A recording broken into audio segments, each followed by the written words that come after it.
Hello friend. आज के इस सेशन में आप सभी का स्वागत है। आज का विषय है एनर्जी सिक्योरिटी इन इंडिया, अर्थात भारत में ऊर्जा सुरक्षा, इसके इश्यूज और चैलेंजेस। तो आज के इस सेशन में हम ये देखेंगे कि भारत में ऊर्जा की सुरक्षा है या नहीं है, और इसके क्या इश्यूज हैं, इसकी क्या चुनौतियां हैं। तो सबसे पहले हमको ये जानना आवश्यक है कि एनर्जी सिक्योरिटी होता क्या है।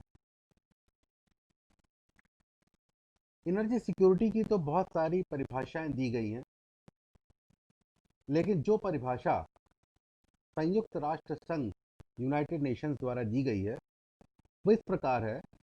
Energy security has been defined by the United Nations as the continuous availability of energy in varied form in sufficient quantities and at affordable prices।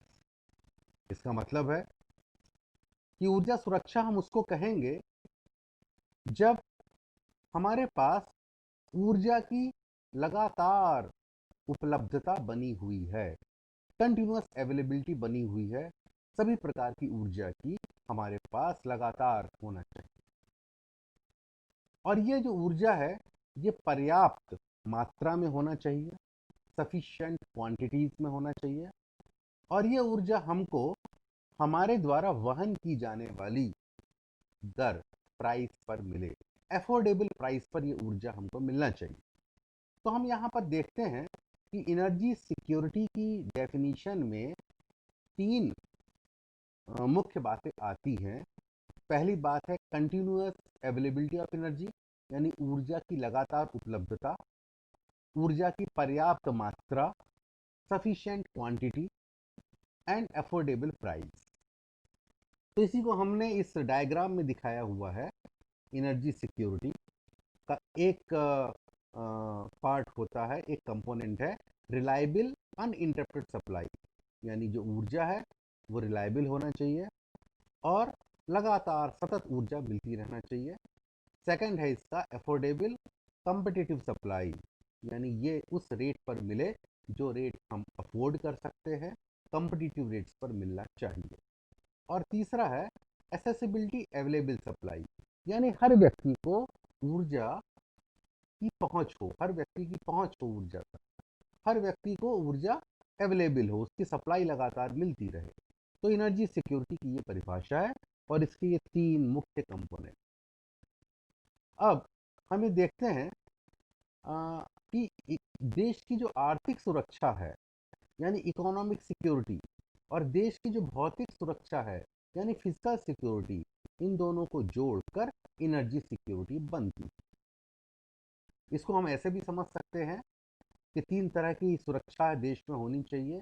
एक तो आर्थिक सुरक्षा, इकोनॉमिक सिक्योरिटी, दूसरी राष्ट्रीय सुरक्षा यानी नेशनल सिक्योरिटी, और तीसरा पर्यावरण की सुरक्षा यानी इन्वायरमेंट सिक्योरिटी। और इन तीनों में जो कॉमन है वो है एनर्जी सिक्योरिटी, जो इनके कोर में है, जो इनके बीज में है तीनों के, वो है एनर्जी सिक्योरिटी। तो इससे हमको ये पता चलता है कि एनर्जी सिक्योरिटी कितना महत्वपूर्ण अंग होता है हमारे देश की आर्थिक सुरक्षा का, भौतिक सुरक्षा का, और हमारे देश की पर्यावरणीय सुरक्षा। अब हम ये नापते कैसे हैं? अब कोई देश एनर्जी सिक्योर है या कोई क्षेत्र एनर्जी सिक्योर नहीं है, इसको कैसे नापा जाए? इसके लिए कुछ स्केल होना चाहिए। तो हम ये जानते हैं कि ऊर्जा की सप्लाई और ऊर्जा की डिमांड, इसके बीच में एक बैलेंस होता है, एक बैलेंस लगातार बनाना है। और यही हमारे आर्थिक विकास, इकोनॉमिक डेवलपमेंट का मूल है कि हम ऊर्जा की सप्लाई और ऊर्जा की आवश्यकता के बीच में एक हम बैलेंस बना के हमेशा। तो एनर्जी सिक्योरिटी को हम दो भागों में विभक्त करते हैं। एक लॉन्ग टर्म एनर्जी सिक्योरिटी है और दूसरा शॉर्ट टर्म एनर्जी सिक्योरिटी। तो एनर्जी सिक्योरिटी को नापने के लिए एक इंडेक्स बनाया गया है जिसको हम कहते हैं एनर्जी सिक्योरिटी इंडेक्स। अब ये जो इंडेक्स है इसके दो पार्ट होते हैं। पहला पार्ट है टेक्नो इकोनॉमिक कंपोनेंट। इस कंपोनेंट में इलेक्ट्रिसिटी प्रोडक्शन बाय टेक्नोलॉजी को डिवाइड करते हैं नेशनल इलेक्ट्रिसिटी डिमांड से। और एनर्जी प्रोडक्शन को जब हम देश में कुल कितनी ऊर्जा का प्रोडक्शन हुआ उसको हम डिवाइड करें देश की ऊर्जा की डिमांड से, तो उससे हमको ये पता चलता है कि इलेक्ट्रिसिटी डिमांड का सेटिस्फेक्शन लेवल क्या है। दूसरे भाग में हम देखते हैं लाइफ साइकिल कंपोनेंट, यानी हम एक नेशनल रिन्यूएबल एनर्जी फैक्टर निकालते हैं जो रिन्यूएबल एनर्जी है, जैसे सोलर, विंड, जियोथर्मल, टाइडल के द्वारा। इसमें भी हम ये देखते हैं कि कितना हमारे पास रिसोर्स अवेलेबल है, उसको भाग देते हैं हम कि टोटल कम्युलेटिव एनर्जी डिमांड, और जो हमारे पास कंपोनेंट आता है उसको हम बोलते हैं नेशनल रिन्यूएबल फैक्टर।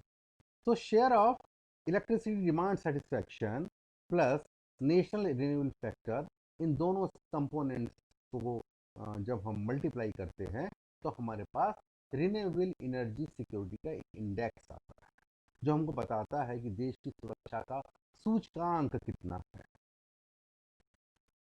ये वर्ल्ड एनर्जी काउंसिल के द्वारा ये एक मैप जारी किया जाता है हर साल, और इसमें हम ये देख सकते हैं कि कौन सा देश एनर्जी सिक्योर है और कौन सा देश एनर्जी सिक्योर नहीं।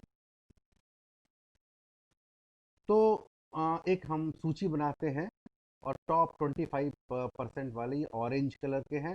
तो हम देखते हैं ये एनर्जी सिक्योर कंट्री है, जैसे अलास्का है, कनाडा है, यूएसए है।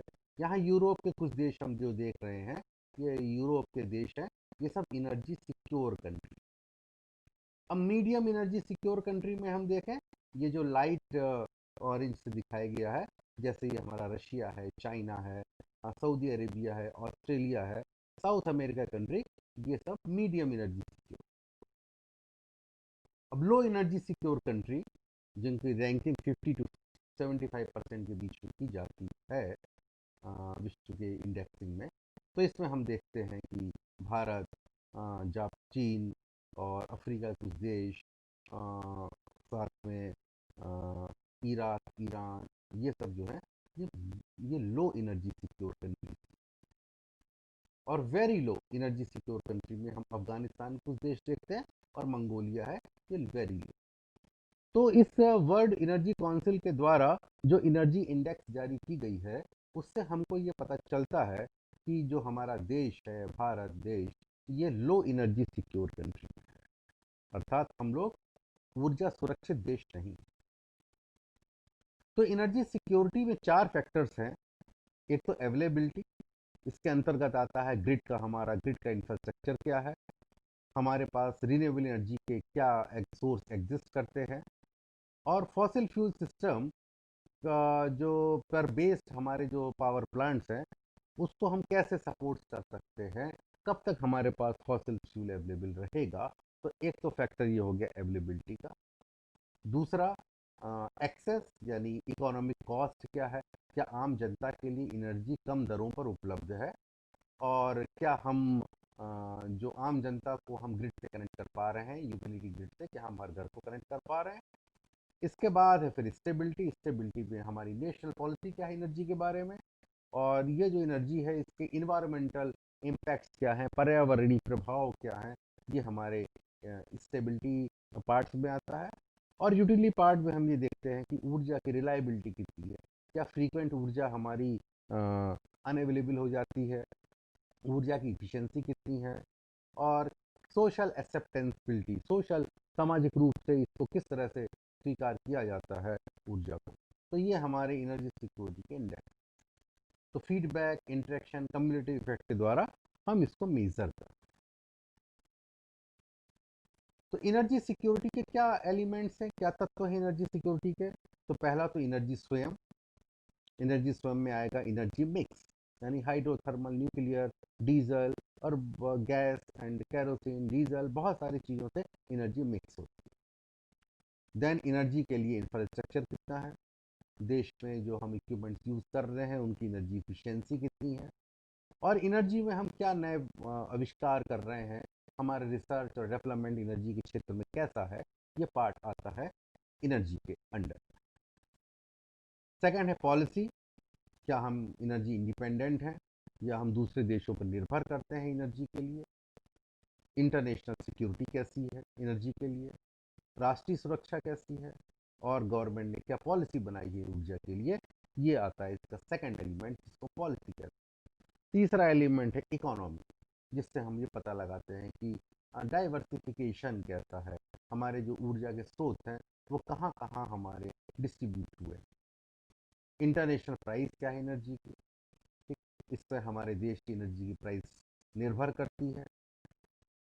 कौन कौन से ऐसे लोग हैं जो एनर्जी में इन्वेस्टमेंट कर रहे हैं, गवर्नमेंट इन्वेस्टमेंट कर रही है, फॉरेन सेक्टर इन्वेस्ट करता है, या फिर हमारे जो बिग इंडस्ट्रियलिस्ट हैं वो एनर्जी सेक्टर में इन्वेस्टमेंट कर रहे हैं। और सस्टेनेबल डेवलपमेंट, ये भी बहुत ज़रूरी है, क्योंकि हमको आगे आने वाली जनरेशन का भी ध्यान रखना। अब हम अपने मूल प्रश्न पर आते हैं, क्या इंडिया एनर्जी सिक्योर कंट्री है, क्या भारत एक ऊर्जा सुरक्षित देश है? तो इसका उत्तर है नहीं, नो। भारत एक ऊर्जा सुरक्षित देश है, और ये बहुत चिंतनीय विषय है। इस पे हमको, हमारे लोगों को इस पे चिंता भी करनी चाहिए। अब ऐसा क्यों है? अ, इसके बहुत सारे फैक्टर्स हैं। तो जैसा कि एक फैक्टर तो हम ये भी देख सकते हैं कि ऊर्जा के लिए हमको बहुत सारे देशों पर निर्भर रहना है। हमारे जो क्रूड ऑयल है, डीजल, पेट्रोल, और हमारी जो नेचुरल गैस है, एलपीजी है, पीएनजी है, ये सब विदेशों से आयात करते हैं। तो हम उनके ऊपर निर्भर हैं, तो हम इसलिए ऊर्जा सुरक्षित देश नहीं। दूसरा, हमारे देश में जो पावर जनरेशन है, बिजली का जनरेशन है, उसमें बहुत सारी चीज़ें हैं। फॉसिल फ्यूल एक फैक्टर है, हाइड्रो इलेक्ट्रिक इकोलॉजिकल डिस्टर्बेंस वाला फैक्टर है, और अभी हमारे रिन्यूएबल सोर्सेज इतने बड़े नहीं हुए हैं कि हम फॉसिल फ्यूल पावर प्लांट को एकदम से बंद कर सकें। तो हम बहुत सारी चीज़ें देखते हैं कि जो हमारे देश की बिजली है, तो वो तो कोयले पर ज़्यादा डिपेंड है, करीब 70% जनरेशन हमारा कोयले पर ही हो रहा है। और चूंकि इसकी जो कोल की अवेलेबिलिटी है, ये आगामी बहुत सालों तक नहीं रहेगी, शायद 50 साल या 100 साल के अंदर हमारे देश के सभी कोयला संसाधन समाप्त हो जाएंगे। हम बड़े हाइड्रो पावर बना नहीं सकते हैं, क्योंकि उससे पर्यावरणीय बहुत सारे नुकसान होते हैं। न्यूक्लियर पावर में हम डिपेंड होते हैं दूसरे देशों के ऊपर, उनसे हमको यूरेनियम लेना पड़ता है। इसमें बहुत सारी इंटरनेशनल समस्याएं भी आती हैं। तो हम कुल मिला के ये देख सकते हैं कि हम एक ऊर्जा सुरक्षित देश हैं। तो इसके तीन मुख्य कॉजेस हैं। एक तो अनविलिंगनेस टू पे द प्राइस ऑफ इलेक्ट्रिसिटी, लोग ऊर्जा की जो कीमत है, जो प्राइस है ऊर्जा का, वो लोग पे नहीं करना चाहते, उसका भुगतान लोग नहीं करना चाहते। इसके अलावा हमारे एडमिनिस्ट्रेटिव लॉसेस बहुत सारे हैं, लाइन लॉसेस हमारे बहुत सारे हैं, और राजनीतिक रूप से सब्सिडी मेंटेन करने का एक दबाव ऊर्जा कंपनियों के ऊपर बना। जैसे फ्री बिजली की स्कीम, तो हम देखते हैं कि कोई भी प्रदेश हो, चाहे राजस्थान हो, चाहे पंजाब हो, चाहे मध्य प्रदेश हो, छत्तीसगढ़ हो, केरल हो, हर जगह फ्री बिजली का जो नारा हमारे पॉलिटिकल पार्टीज देती है और फ्री बिजली करती है, उससे हमारा ऊर्जा का जो सेक्टर है वो कमज़ोर होता जाता है, और लोग जो हैं वो ऊर्जा की जो वास्तविक कीमत है उसका भुगतान नहीं करना चाहते। तो इस तरह से बहुत सारी सरकारें, हर प्रदेश की सरकार जो है वो बिजली बिल माफ़ी योजना और इस तरह की योजनाएं लाती रहती हैं, जिनसे कि जो बिजली कंपनियां हैं उनको हजार करोड़ का नुकसान घाटा होता है। अब हम ये देखें कि जो हम ऑयल इंपोर्ट करते हैं, क्रूड ऑयल, कच्चा तेल जो हम इंपोर्ट करते हैं, तो वो उसका जो उसकी जो कहना चाहिए मात्रा है वो लगातार बढ़ती जा रही है, उसकी आवश्यकता देश में लगातार बढ़ती जा रही है। 83.7% हमारा क्रूड ऑयल का इंपोर्ट बढ़ गया है। तो साल दर साल हमको ज़्यादा से ज़्यादा ऑयल इंपोर्ट करना पड़ रहा है, क्योंकि इसकी डिमांड बढ़ती जा रही है देश। तो यहाँ पर भी हम देख सकते हैं जो हमारे कच्चा तेल है, क्रूड ऑयल है, उसका इंपोर्ट लगातार बढ़ता गया, लगातार वो दर बढ़ता गया। और इसलिए हम 87.7% हमारा इंपोर्ट जो है वो क्रूड ऑयल का इंपोर्ट इतना बढ़ता है। इसी तरह नेचुरल गैस के बारे में हम देखें तो 47% जो हमारी गैस की डिमांड है वो हमको विदेशों से आयात करना पड़ता है, और हम बहुत ज़्यादा डिपेंड्स हैं विदेशों पर गैस के लिए, गैस आयात करने। 80% जो जो टोटल हम इंपोर्ट कर रहे हैं गैस, उसमें से 80% हिस्सा कतार से आता है, फिर नाइजीरिया से, अल्जीरिया से, इजिप्ट से, यमन से, इनसे हम गैस इंपोर्ट करते हैं, एलएनजी। इस तरह पीएनजी गैस भी हमको इंपोर्ट करना पड़ता है। हमारे देश में बहुत सारे हिस्से जो हैं गांव के आज भी हमारे देश में, और वो इस बात पे डिपेंड है, लार्ज पॉपुलेशन ऑफ कंट्री, वो हम मिट्टी का तेल जलाते हैं घरों में, लालटेन में, लैंप में। तो एक लार्ज पॉपुलेशन ऑफ कंट्री हम लोग अभी भी कैरोसिन का यूज़ कर रहे हैं लाइट के लिए, प्रकाश के लिए, क्योंकि अभी तक बिजली या तो यहाँ तक पहुँची नहीं है, या बिजली की सप्लाई अनरिलायबल है, इनको बिजली मिल नहीं पा रही है। तो ऐसा भी हमारे देश में कई स्थानों पर। हम थर्मल और हाइड्रो पावर को देखें तो करीब 192 गीगावाट इंस्टॉल कैपेसिटी थर्मल की, जो कि 70% होती है टोटल कैपेसिटी। लार्ज हाइड्रो की कैपेसिटी हमारी 15%। तो जैसा अभी हमने पहले देखा कि हम अब बहुत ज़्यादा थर्मल पावर प्लांट नहीं बना पाएंगे, जो थर्मल पावर प्लांट हैं उन्हीं का हम थोड़ा बहुत एक्सपांशन कर रहे हैं, और जो हमारे देश में कोयले की उपलब्धता है वो आगामी 50 या 100 सालों के बीच में समाप्त हो जाएगी, कोयला खत्म हो जाएगा। बड़े लार्ज हाइड्रो प्लांट हम बना नहीं सकते, क्योंकि उसके कारण पर्यावरणीय नुकसान होता है और इकोलॉजिकल उसमें डिस्टर्बेंसेस होते हैं, तो हम लार्ज हाइड्रो पावर प्लांट्स भी बना नहीं पाते।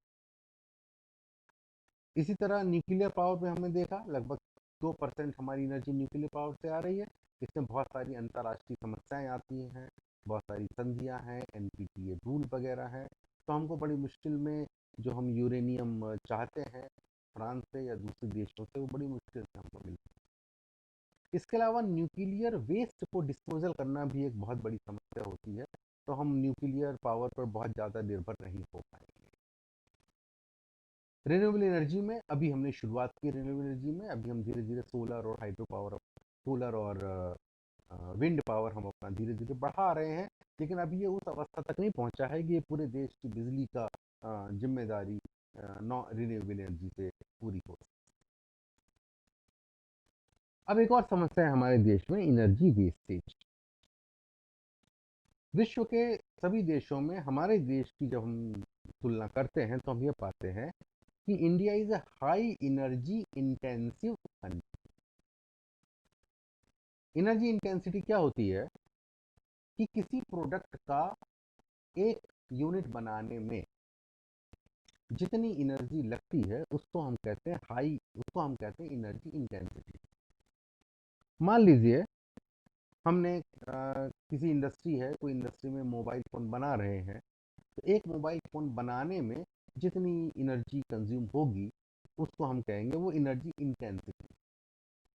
तो विश्व के अन्य देशों की तुलना में इंडिया में एनर्जी इंटेंसिटी बहुत ज़्यादा है, यानी हमारे उद्योगों में बिजली की खपत बहुत ज़्यादा हो रही है, जबकि वही चीज़ जब दूसरे देशों में बनती है तो वहाँ पर बिजली की खपत कम होती है। तो हमारे मैन्युफैक्चरिंग प्रोसेस भी स्टैंडर्ड्स नहीं है हमारी इंडस्ट्रीज़ में, वो बिजली ज़्यादा खपत करते हैं। इंडस्ट्री में यूज़ होने वाली Motors, compressors, drives, belt, conveyor, crushers, fans, blower, ये भी एनर्जी इफिशिएंट नहीं है। हमारे देश में लगभग 50 लाख से ऊपर बोला जाता है, उसमें एग्रीकल्चर पंप सेट हैं देश में, और ये सभी मोस्टली सभी एग्रीकल्चर पंप सेट हमारे नॉन स्टैंडर्ड है, नॉन आईएसआई पंप हैं।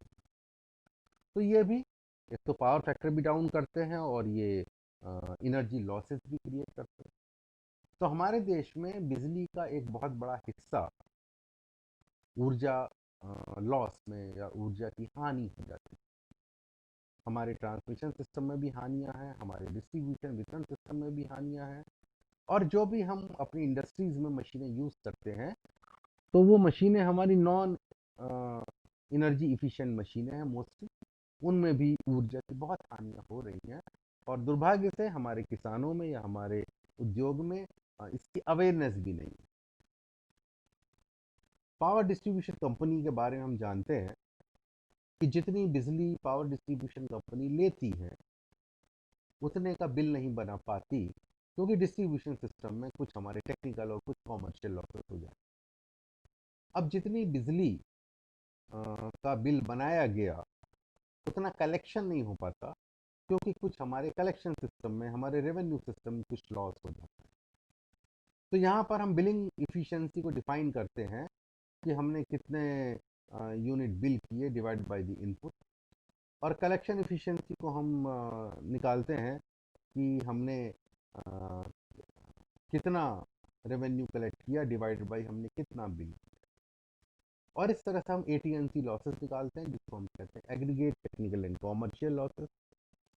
और ये होता है हमारा रेवेन्यू कलेक्टेड, कितना हमने यूनिट सोल्ड किया, उसको हम एनर्जी इनपुट में से घटाते हैं, तो एटीएनसी लॉसेस निकलता है। तो हम अगर पूरे इंडिया का देखें तो 30 से 35% के बीच में हमारे डिस्ट्रीब्यूशन सेक्टर में एटीएनसी लॉस, यानी डिस्ट्रीब्यूशन सेक्टर में लगभग 70% ही एनर्जी का पैसा मिल पाता है कंपनियों को, और लगभग 30 से 35% एनर्जी हमारी लॉस पे चली जाती है। अब इस लॉस के बहुत सारे कारण हैं, जैसे टेक्निकल लॉस, तो लाइनों की लंबी लंबाई है, उसके कारण एनर्जी लॉस हो रहा है। कंडक्टर की ओवरलोडिंग के कारण, ट्रांसफार्मर की ओवरलोडिंग के कारण, ट्रांसफार्मर होने वाले जो फिक्स लॉसेज हैं, उनके कारण भी एनर्जी लॉस हो रहा है। लोड की अनबैलेंसिंग के कारण भी ऊर्जा की हानियाँ होती हैं। हमारी लाइनों में स्पार्किंग है या लूज कनेक्शन है, उस कारण भी ऊर्जा की हानि होती है। अब इसको लॉस को बचाने के जो तरीके हैं, वो ये हैं कि हम छोटी छोटी लाइनों का उपयोग करें। हम डिस्ट्रीब्यूशन सिस्टम में high L T H T ratio रखें, यानी हमारी हाई टेंशन की लाइनें ज़्यादा हों, लो टेंशन की लाइनें कम हों। एक तरीका यह है कि हम high voltage distribution system adopt करें। हाई वोल्टेज डिस्ट्रीब्यूशन सिस्टम में हम एलटी लाइन को 11,000 वोल्ट की लाइन में बदल देते हैं, और किसानों के खेत तक हम 11,000 वोल्ट की लाइनें ले जाते हैं, जहां पर हम छोटे ट्रांसफार्मर डिस्ट्रीब्यूशन के लिए, जैसे 16 केवीए के या 25 केवीए के ट्रांसफार्मर लगाकर हम उस किसान के पंप को सप्लाई देते हैं। तो इसको हम HVDS कहते हैं, हाई वोल्टेज डिस्ट्रीब्यूशन सिस्टम। तो इसके द्वारा भी हम लॉसेस को कम कर सकते हैं। डिस्ट्रीब्यूशन ट्रांसफार्मर का रीलोकेशन करने से, यानी इसको लोड सेंटर में लगाए जाने से अधिक से अधिक हम अपने सब स्टेशन बनाएं। अगर कोई ट्रांसफार्मर ओवरलोडेड है तो उसका ऑगुमेंटेशन करें, कोई कंडक्टर ओवरलोडेड है तो हम उसका ऑगुमेंटेशन करें। जो लाइनें ओवरलोडेड हैं तो हम लोड का बाइफर्केशन करें, जहां अनबैलेंस लोड है वहां लोड की बैलेंसिंग करें, लाइनों का प्रॉपर मेंटेनेंस करें, कैपेसिटर इंस्टॉल करें, और डिस्ट्रीब्यूशन ऑटोमेशन और स्केडा सिस्टम हम अडॉप्ट करें। तो इसके द्वारा भी हम टेक्निकल लॉसेस कम कर सकते हैं। दूसरा है कॉमर्शियल लॉसेस, जो मीटरिंग के कारण हो रहे हैं, जैसे अनमीटर्ड कनेक्शन, स्टॉप या डिफेक्टिव मीटर कनेक्शन। यहाँ पर एवरेज बिलिंग करते हैं तो उसके कारण हमारे कुछ लॉसेस होते हैं। गलत रीडिंग लेते हैं तो उसके कारण लॉसेस बढ़ते हैं। गलत बिलिंग हो, गलत टैरिफ लगाए जाए, या बिजली की चोरी हो, और गलत मल्टीप्लाइंग फैक्टर लगे, या बिजली बिल डिस्ट्रीब्यूट करने के बाद अगर हमारे पास कलेक्शन नहीं आता, कलेक्शन हमारा पुअर होता है, तो वो भी हमारे कॉमर्शियल लॉसेस पे जाता है। तो ये सब डिस्ट्रीब्यूशन सेक्टर के लॉस। सन 2001 में भारत सरकार ने एनर्जी कंजर्वेशन एक्ट बनाया, इन जिसको हम ऊर्जा संरक्षण अधिनियम या एनर्जी कंजर्वेशन एक्ट बोलते हैं। इस एक्ट में बहुत सारे प्रावधान किए गए, जिससे कि ऊर्जा का दक्षतापूर्ण उपयोग किया जाए, ऊर्जा संरक्षण किया जाए, और ऊर्जा का वेस्टेज से रोका जाए। ये कानून देश में लागू है 2001। मगर इस कानून में बहुत सारी चीज़ें हैं जिनका पालन नहीं हो रहा है। इस कानून में बताएगा कि जितनी भी कंपनियां हैं, बड़ी कंपनी हो चाहे छोटी इंडस्ट्री हो, हर इंडस्ट्री को अपनी एनर्जी ऑडिट कराना पड़ेगा। तो एनर्जी ऑडिट क्या है? एनर्जी ऑडिट का मतलब है कि ऊर्जा का उस इंडस्ट्री में जहाँ भी उपयोग हो रहा है, उस ऊर्जा का वेरिफिकेशन किया जाए, उसको मॉनिटर किया जाए, उसका एनालिसिस किया जाए, एक टेक्निकल रिपोर्ट बनाई जाए और रिकमेंडेशन दिए जाए, ताकि ऊर्जा की इफ़िशियंसी बढ़े और साथ में कॉस्ट बेनिफिट एनालिसिस भी किया जाए। इस तरह की रिपोर्ट एनर्जी ऑडिट होती है और एनर्जी ऑडिटर इस तरह की रिपोर्ट्स बनाते हैं। एनर्जी ऑडिटर का ही काम होता है एनर्जी ऑडिट करना। तो कानून तो बना है एनर्जी ऑडिट करने का, मगर दुर्भाग्य से हमारे जो उद्योग है वो एनर्जी ऑडिट नहीं कराते। तो इस कानून में ये मैंडेटरी किया गया है कि एनर्जी ऑडिट कराना है सबको, लेकिन जो नहीं कराएगा उसके लिए किसी भी पेनल्टी या दंड की व्यवस्था नहीं है। तो अब इंडस्ट्रीज जो है वो नहीं कराते एनर्जी ऑडिट। कुछ बड़ी इंडस्ट्री को अगर छोड़ दें, टाटा इंडस्ट्रीज बिल्ड लाइन तो वो कराते हैं, लेकिन आमतौर पर जो हमारे स्मॉल स्केल और मीडियम स्केल इंडस्ट्री सेक्टर है ये एनर्जी ऑडिट नहीं कराते। तो चूंकि इस क्लॉज में, इसमें जो क्लॉज है मैंडेटरी क्लॉज तो किया गया है, मगर इसमें कुछ पेनल्टी नहीं की गई। इस अधिनियम में यह बताया गया है कि ब्यूरो ऑफ एनर्जी इफिशियंसी एक गाइडलाइंस प्रिपेयर करेगी जिसको कहेंगे ईसीबीसी, अर्थात एनर्जी कंजर्वेशन बिल्डिंग कोड। और ये मैंडेटरी किया गया है और इन्होंने बीई ने एक एनर्जी कंजर्वेशन बिल्डिंग कोड बनाया भी है और उसमें ये कंपलसरी किया गया है कि कोई भी बिल्डिंग जिसका टोटल लोड 500 किलोवाट या उससे ज़्यादा होगा, या उसकी कॉन्ट्रैक्ट डिमांड 600 केवीए उससे ज़्यादा होगी, या कोई ऐसी बिल्डिंग जिसमें एयर कंडीशनिंग का एरिया 1000 स्क्वायर मीटर से ज़्यादा होगा, ऐसी प्रत्येक बिल्डिंग को ईसीबीसी के अनुसार बनाना पड़ेगा।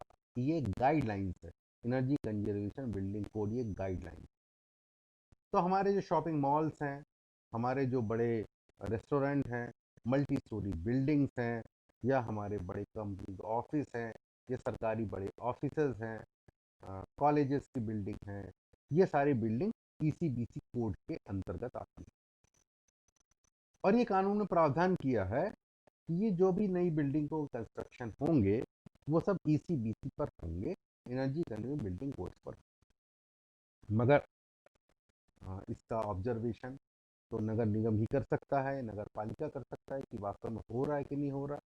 लेकिन चूंकि ये मैंडेटरी तो किया गया है, मगर इसमें जो नहीं कराएगा उसके लिए कोई पेनल्टी का क्लॉज भी नहीं है।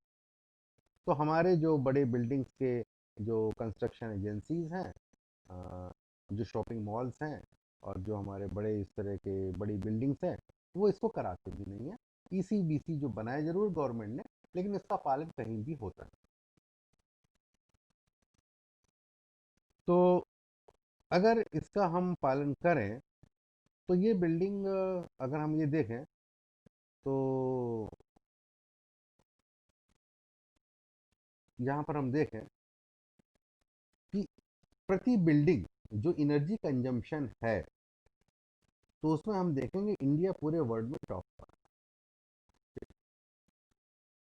2.7% जहाँ पर इंडिया का इंडेक्सिंग में एनर्जी कंजम्पशन बिल्डिंग का निकाला गया है, वहाँ चाइना का भी इंडिया से कम है, अफ्रीका का भी कम है, Brazil, Russia, south Korea, Europe, United states सब कम है।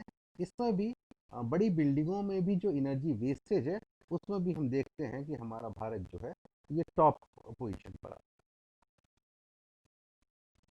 तो कैसे हो हम अपने देश को एनर्जी सिक्योर कंट्री कैसे बनाएं?